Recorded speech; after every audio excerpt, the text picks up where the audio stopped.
Sincèrement. Moi, je dis la vérité. Tout ce qui arrive au Mali, c'est les Français. C'est les Français. Toutes les attaques sont perpétrées, montées par la France.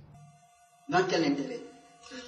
Parce que la France est un pays esclavagiste. Ils n'ont jamais libéré les colonies. Ils les torturent d'une autre manière. Même les présidents que vous voyez qui sont obligés souvent de faire ce qu'ils ne veulent pas faire, parce que si tu essaies de faire autre chose qu'ils veulent, ou ils t'assassinent, ou ils te tuent, ou ils te font trahir par tes propres compatriotes. Donc, en sorte, les colonies françaises sont torturées. Sinon, vous voyez le Ghana? Regardez le Ghana.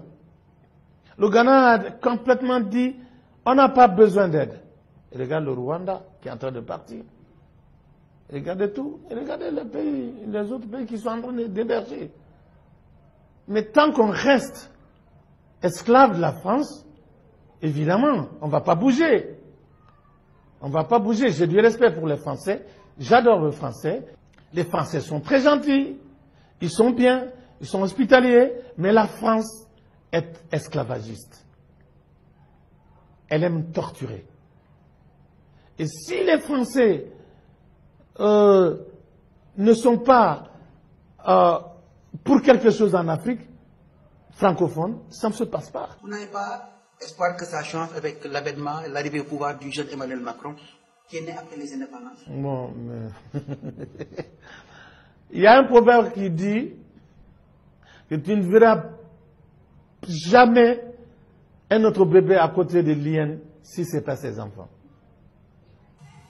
Et cela veut dire quoi, ça? Voilà, c'est un Français, c'est un Français. Il est président de la France. Il est comme les autres. Regarde comme il est parti insulter, humilier le président Kaboré au Burkina. Il l'a humilié. Un enfant comme ça. Il voit son fils. Et regarde comme il l'a humilié. Au vu, au connu de tout le monde.